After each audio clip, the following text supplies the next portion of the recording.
Hallelujah. प्रभुનો બહુ જ આભાર માને ફરી એકવાર આજના સુંદર રાત્રિ પળોમાં પ્રભુને ધન્યવાદ હો। પાછલા અઠવાડિયામાં આપણે ગુડ ફ્રાઇડેની ઉજવણી કરી, ઈસ્ટરની ઉજવણી કરી, પ્રભુના મૃત્યુ, પ્રભુના પુનરુત્થાનને આપણે મનાવ્યા અને એ દ્વારા ઈશ્વરે જે બલિદાન સમગ્ર માનવજાત માટે આપ્યું તેને યાદ કરીને પ્રભુને આપણે મહિમા આપ્યો, કારણ કે ઈશ્વરે તમારા માટે, મારા માટે તેઓ કબરમાં ડટાયા અને ત્રીજે દિવસે સજીવન થયા। એવા મહાન ઈશ્વરની આપણે સ્તુતિ કરતા માન આપીએ છીએ।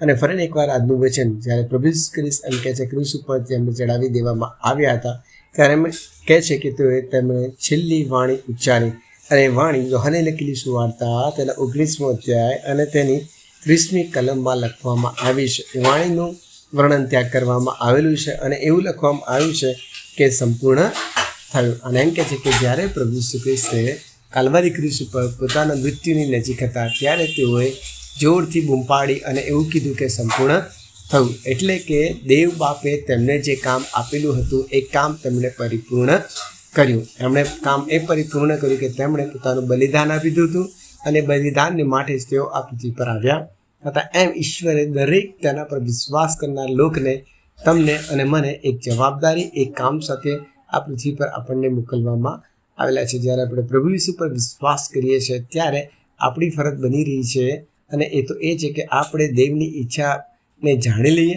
અને દેવની ઈચ્છા પ્રમાણે જીવીએ। બાઇબલમાં ઘણી બધી વખત લખવામાં આવ્યું છે કે પ્રભુની ઈચ્છા શી છે તે તમે પારખી લો।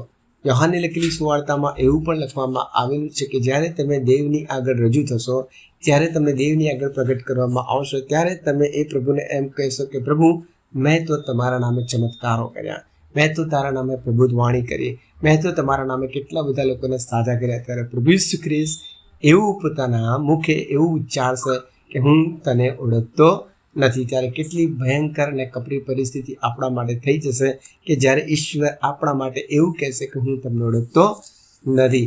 ત્યારે એ સમય આવે ત્યારે પ્રભુની હાજરીમાં આપણે જવું પડે એ પહેલાં આપણે ફરીને એકવાર પ્રભુ ઈસુ ખ્રિસ્તની પાસે આવી જઈએ, પોતાના પાપ કબૂલ કર્યા અને જે પ્રમાણે પ્રભુ ઈસુ ખ્રિસ્ત આ પૃથ્વી પર જીવન જીવ્યા। આપણે જાણીએ છીએ કે પ્રભુ ઈસુ ખ્રિસ્ત કેવી રીતે જીવન જીવ્યા, પવિત્ર આત્માથી ભરપૂર થઈને સૌથી વધારે સમય તેમણે પ્રાર્થનામાં ગાળ્યો, સૌથી વધારે સમય એમ કહે છે કે બાપની ઈચ્છા પ્રમાણે તેમણે દેવનું રાજ્ય લોકોની આગળ પ્રગટ કર્યું।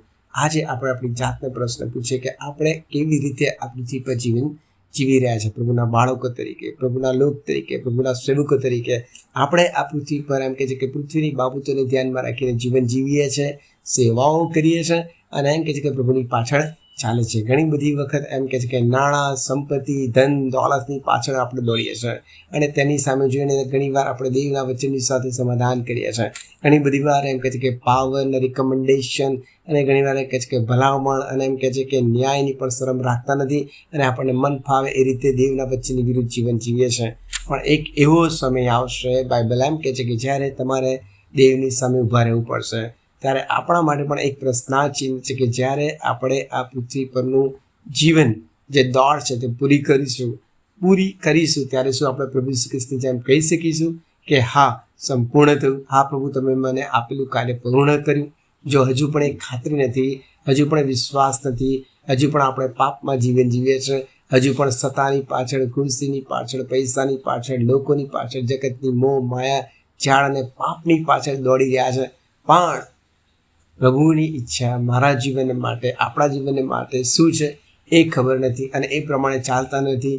તો હજુ પણ ઈશ્વરે આપણા જીવનમાં સમય આપ્યો છે, હજુ પણ ઈશ્વરે આપણા જીવનમાં એ દિવસ આપ્યો છે કે આપણે આપણા પાપ કબૂલ કરીએ અને પ્રભુ ઈસુ ખ્રિસ્ત જેમ આ પૃથ્વી પર જીવન જીવવાનો નિર્ણય કરીએ, પવિત્ર આત્માથી દરરોજ ભરપૂર થઈએ, સૌથી વધારે સમય પ્રાર્થનામાં ગાળીએ અને પ્રભુએ આપેલી સેવા બીજાઓને દેવનું રાજ્ય પ્રગટ કરીએ।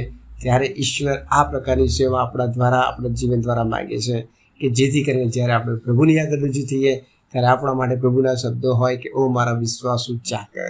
ત્યારે આજે ફરીને એકવાર પોતાની જાતને પ્રશ્ન પૂછીએ, પોતાની જાતને ઢંઢોળીએ અને જે પ્રભુ ઈસુ ખ્રિસ્તે કાલ્વરી ક્રૂસ પર વાણી કરતા એમ કીધું કે સંપૂર્ણ થયું, મેં મારું કામ પૂર્ણ કર્યું। ત્યારે શું આપણે એ કામમાં દોડી રહ્યા છે? ઈશ્વરે આપેલા કામની પાછળ જઈ રહ્યા છે? તો નથી જતા, એ પૂર્ણ કરવાના આર નથી, તો પ્રાર્થના કરતા પસ્તાવા સહિત પ્રભુની પાસે આવીએ અને એવું જીવન જીવવાનો પ્રયત્ન કરીએ કે જેથી કરીને આપણે પ્રભુની જેમ દેવે આપેલા કામને પરિપૂર્ણ કરીએ। આમીન।